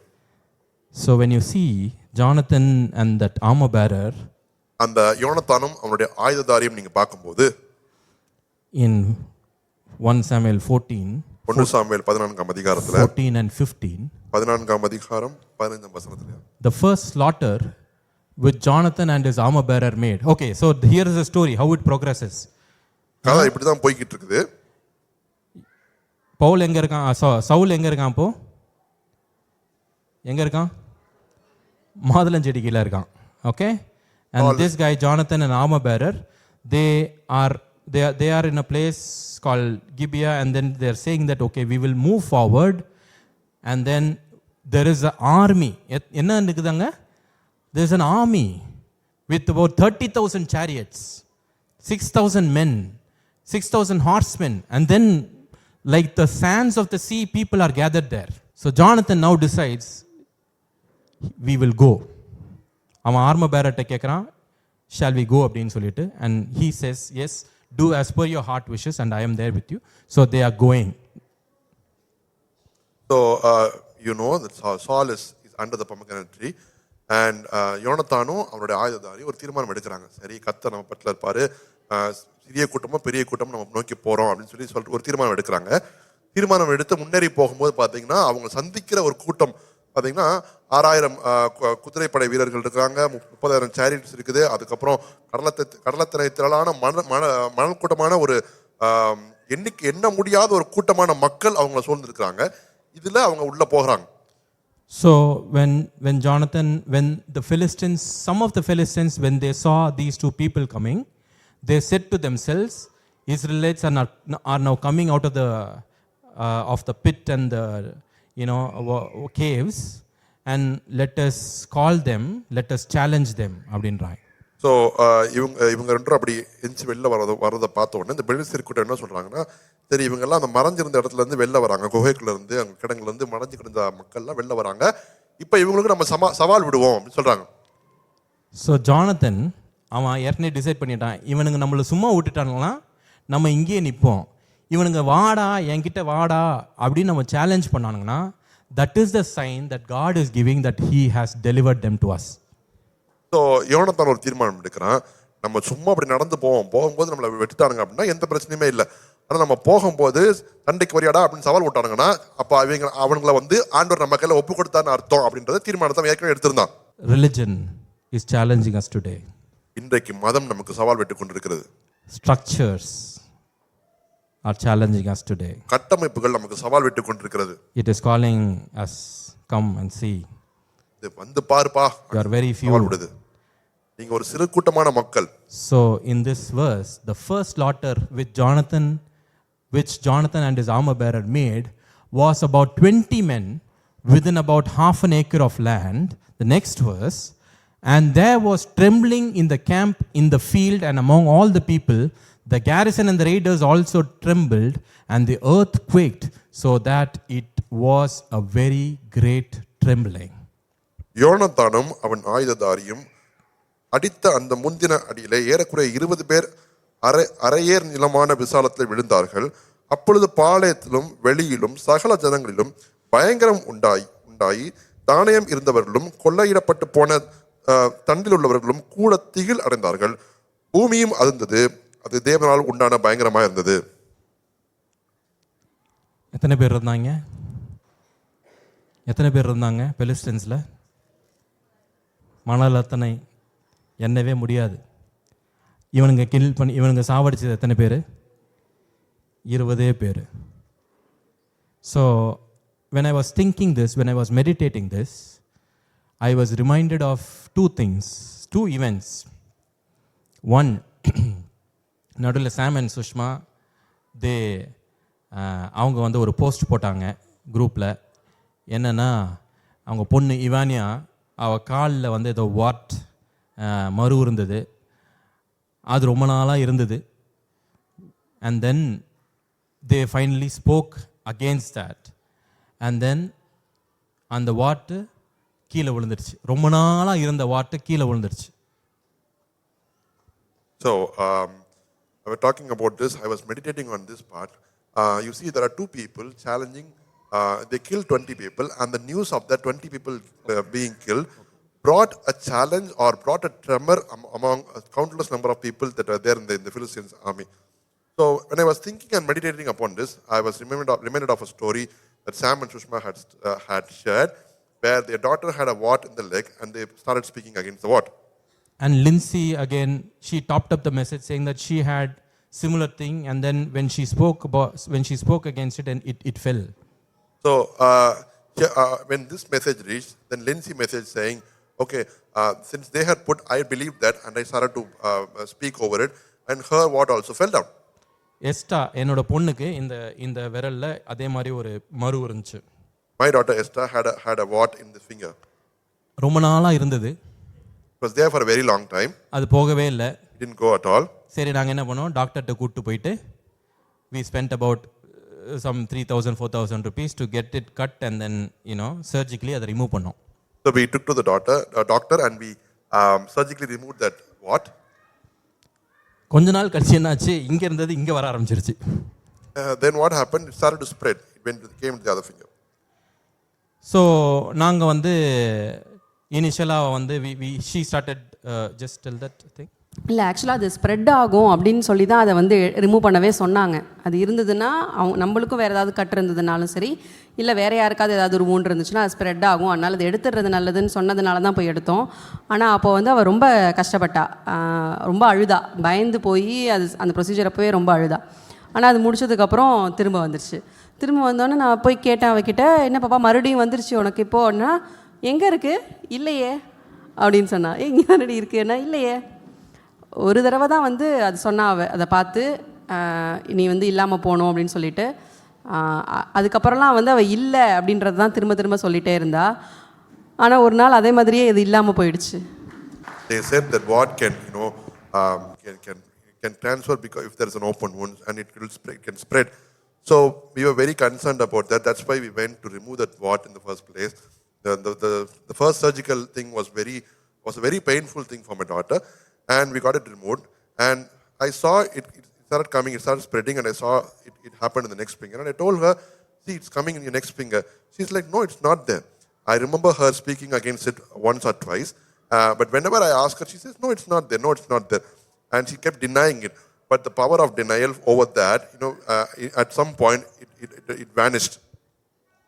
In the season, we think that we need to do great things. God is telling, no. Focus on the small ones that you've been taking victory on. நம்ம நினைச்சிட்டு இருக்கோம் பெருசா ஏதோ செய்யணும் போல அப்படின்னு நினைச்சிட்டு இருக்கோம். ஆண்டவர் சொல்றாரு, சின்ன சின்ன காரியங்கள்ல நீ ஒரு தீர்மானத்தை எடுத்து வெற்றியை பாரு.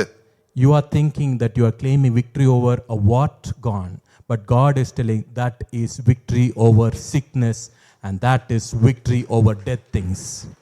நீங்க வந்து ஒரு என்ன ஆண்டவர் வந்து நம்ம இந்த மறு மேல வந்து ஒரு வெற்றியை காணணும்னு சொல்லி சொல்றாருன்னு நினைக்கலாமா இருக்கும்.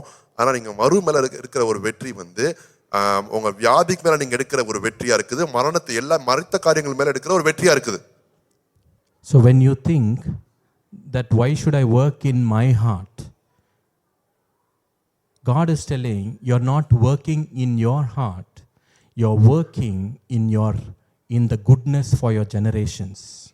நீங்க வந்து கேட்கலாமா இருக்கும், ஏன் என்னுடைய இருதயத்துல ஒர்க் பண்ணணும்னு சொல்றாரு ஆண்டவர் கேட்கலாமா இருக்கும். ஆனா ஆண்டவர் சொல்றாரு, அவருடைய நன்மையை தலைமுறையா ருசிக்கும்படியாக நீங்கள் அதை வேலை செய்யணும், அதுக்காக தான் உங்க இருதயத்துல வேலை செய்யணும்னு சொல்லி சொல்றாரு. Today there are some people who prophesy here. இங்கே சில தீர்க்கதரிசனம் சொல்ற பேர் இருக்கீங்க. Some people who pray for healing.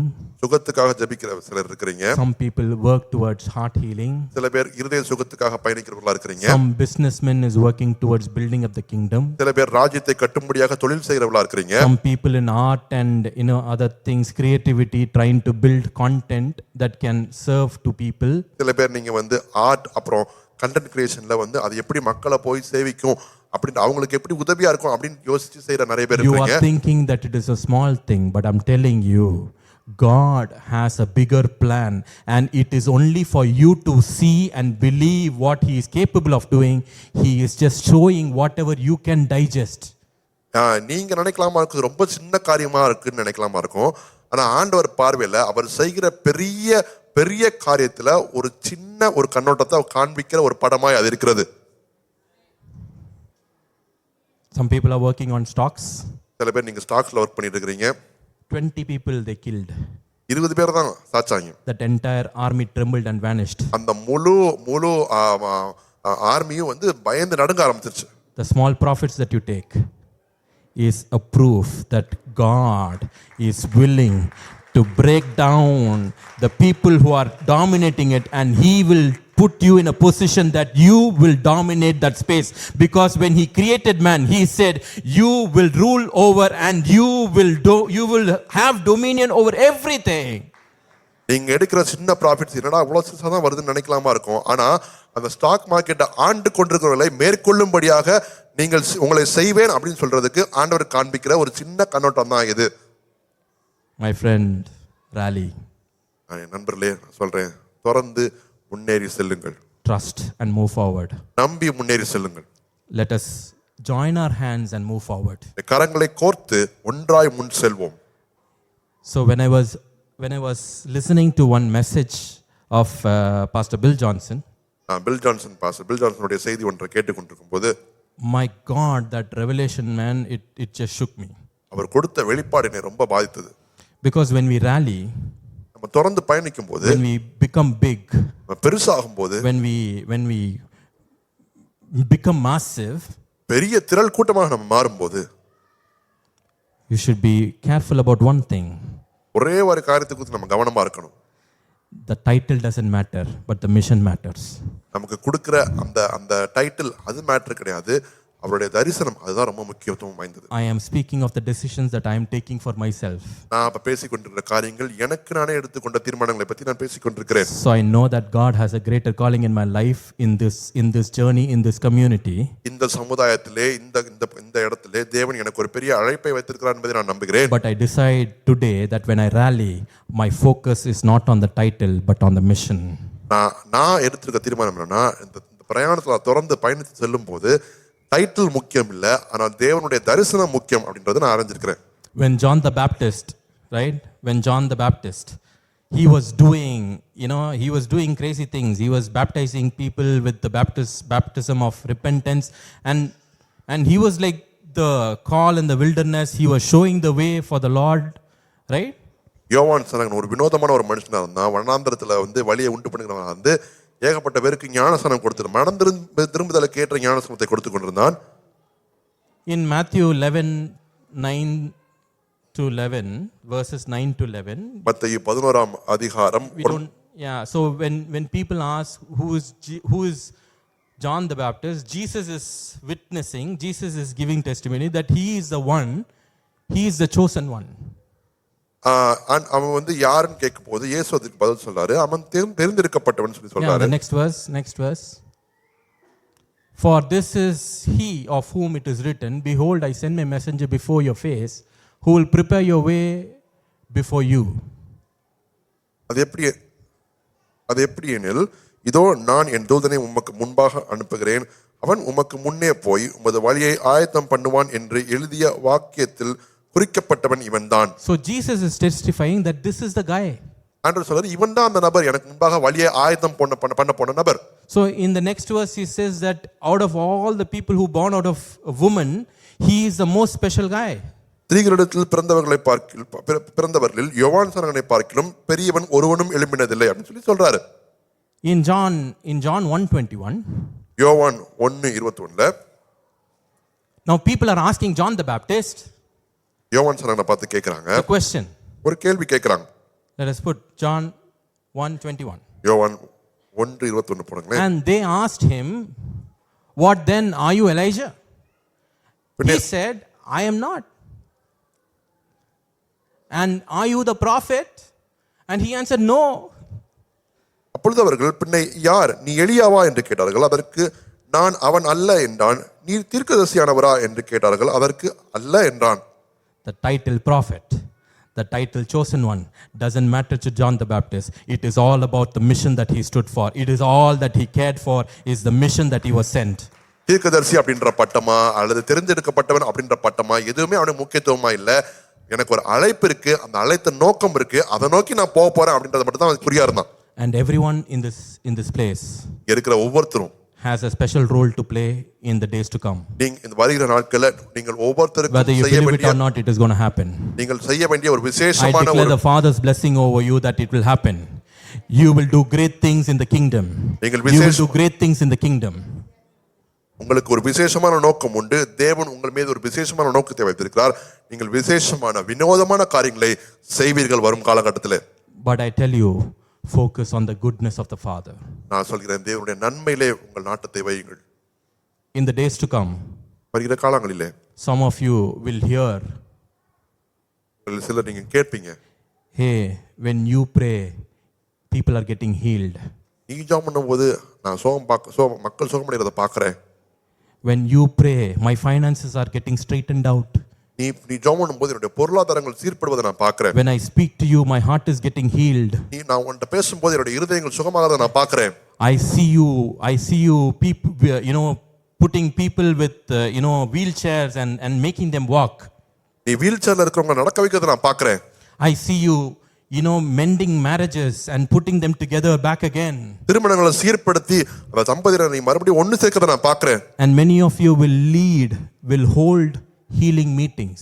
நீங்க உங்களில் அநேகர் சுகமளிக்கும் ஆராதனைகளை நடத்துவீங்க. And many of you will hold prosperity conferences. செழிப்பின் கருத்தரங்களை நீங்க நிறைய பேர் நடத்துவீங்க. And many of you will do the things that no man has ever thought of. மனிதன் யோசித்திராத அநேக காரியங்களை செய்வதற்கான பலன் But the உங்களுக்கு only பார்க்கிறேன். thing that we should be focused on, that I am his beloved son. நம்முடைய ஒரே I கவனம் am his என்னவென்றால் beloved daughter. And that is the only title that I am ever caring for. நம்முடைய ஒரே கவனம் ஒரே நோக்கம் என்னன்னா, நான் அவருடைய நேசகுமாரன், நான் அவருடைய நேசகுமாரத்தி. Can you believe it? நம்ப முடியுதா? Yeah. It is not your qualification that qualifies you. உங்களுடைய குவாலிஃபிகேஷன் உங்களை தகுதிப்படுத்தாது. In spite of our disqualification, when we say yes and we allow God to work through us, that is our qualification. That is what will qualify you. நீங்கள் தகுதியற்றவர்கள் என்று எண்ணும் போது, ஆண்டவர் உங்களுக்கு ஒரு அழைப்பு கொடுக்கும்போது, ஆண்டவரே நான் வர்றேன் அப்படின்னு நீங்க சொல்லும்போது, அந்த அழைப்புக்கு நீங்கள் கொடுக்கிற பதிலுரையை உங்களை தகுதிப்படுத்தி முன்னாடி அழைத்து சொல்லும். In our hearts we think that we are not enough. இருதயத்தில் நம்ம போதுமானவர்கள் அல்ல அப்படின்னு நம்ம நம்புறோம். In our hearts we think, am I worthy of this? இருதயத்தில் நம்ம அடிக்கடி யோசிக்கிறோம், இதுக்கு நான் தகுதியானவனா, இதுக்கு பாத்திரனா. In our hearts we think, will God do this in me, through me? இந்த காரியத்தை ஆண்டவர் என்ன வச்சா செய்ய போறாரு, என் மூலமாவா செய்வார் அப்படின்னு யோசிக்கிறோம். And God is responding to you, டேய் ஒன்ன வச்சு செய்யலன்னா நான் யாரை வச்சுடா செய்ய போறேன்? God is responding to saying, if I don't do it with you, with whom else will I do it? If I don't do through you, who else will I choose? உன்னை வச்சு நான் செய்ய முடியலன்னா யார் நான் தெரிஞ்சு கொள்வேன் இதுக்கு? Remember, Moses, he didn't run away. He ran away from Egypt. எகிப்திலிருந்து மோசே ஓடி வந்தான். He was outnumbered, he was overpowered, so that he has to run for his life. பயமுறுத்தப்பட்டான். அவனுக்கு இருந்த ஒரே வாய்ப்பு ஓடி வர்றது மட்டும்தான். And that guy spent years in wilderness, attending to sheep. ரொம்ப வருஷமா வனாந்தரத்துல ஆடுகளை மேய்ச்சி கொண்டிருந்தான். But when he got the call, ஆனா அழைப்பு வந்தபோது he decided that he will go. அழைப்புன்னு ஒன்று வந்த உடனே நான் போவேன் அப்படின்னு தீர்மானம் எடுத்தான். And he went and stood in front of Pharaoh. அங்க போய் நின்னு அந்த பார்வோனுக்கு முன்பாக நின்றான். நாம நினைக்கிறோம் இஸ்ரவேல் ஜனங்கள்லாம் எகிப்திலிருந்து புறப்பட்ட போது தான் டெலிவரன்ஸ் ஆச்சுன்ட்டு. நான் சொல்றேன், அவன் ஃபாரோ முன்னாடி போய் நின்ன உடனேவே டெலிவரன்ஸ் ஆயிடுச்சு. We think only when Israelites came out of Egypt, that's when deliverance happened. Because he remained in God's word and his promise. ஆனா நான் என்ன யோசிக்கிறேன்னா, அவன் பார்வோன் முன்னாடி போய் நிற்கும் போதே அந்த மீட்பு நடக்க ஆரம்பிச்சு நம்புறேன். ஏன்னா அவன் ஆண்டவருடைய வார்த்தையை நம்பி நிலைத்திருந்தான். And whenever he responded, எப்பெல்லாம் பதில் சொன்னானோ, God responded. தேவன் அவனுக்கு பதில் சொன்னார். And whatever he said, இதெல்லாம் அவன் சொன்னானோ, it happened. அது நடந்தது. Whatever he said, இதெல்லாம் அவன் சொன்னானோ, it happened. நடந்தது. And he rallied with people. ஜனங்களோடு தொடர்ந்து பயணித்துக் கொண்டே இருந்தான். Till date, இன்றைய நாள் வரைக்கும் history has never seen a leader like Moses. மோசேயை போல சரித்திரத்திலே ஒரு தலைவன் எழும்பினதில்லை. Till date, history has never seen a person like David. இன்றைய நாள் வரைக்கும் சரித்திரத்திலே தாவீதை போல ஒரு நபர் எழும்பினதில்லை. It is because the decisions that they took in the life. அவர்கள் வாழ்க்கையில அவர்கள் எடுத்த தீர்மானங்கள் தான் அவர்களை வித்தியாசப்படுத்தி So today when காண்பித்தது. you take decisions, இன்றைய நாளில் நீங்கள் தீர்மானம் you are எடுக்கும்போது committing your life for God to work in your life, that no man has ever seen a person like you in the history, and they will never see a person like you in history. சரித்திரத்தில் இதுவரை காணாத ஒரு நபரை போல நீங்கள் உங்களை மாற்றும்படியாக தேவன் உங்கள் வாழ்க்கையில கிரியை செய்து Whether கொண்டிருக்கிறார். you believe it or not, God is doing it to you. நீங்க நம்புறீங்களோ இல்லையோ தேவன் உங்களுக்கு இதை செய்து Because கொண்டிருக்கிறார். the blessing is working in your life, in your finances, in your marriage. Right now in the season, the power of the blessing is getting manifested like never before. கர்த்தருடைய ஆசீர்வாதம் உங்கள் திருமணத்திலும் உங்களுடைய பொருளாதாரத்திலும் அது கிரியை செய்து கொண்டிருக்கிறது. இதுவரை நீங்கள் பார்த்திராத அளவுக்கு அந்த பலனை நீங்கள் பார்ப்பீர்கள். வெளிச்சத்திலே நடக்கிறவனுக்கு எல்லாம் வெளியரங்கமா இருக்கிறது. Whatever is in the light is light.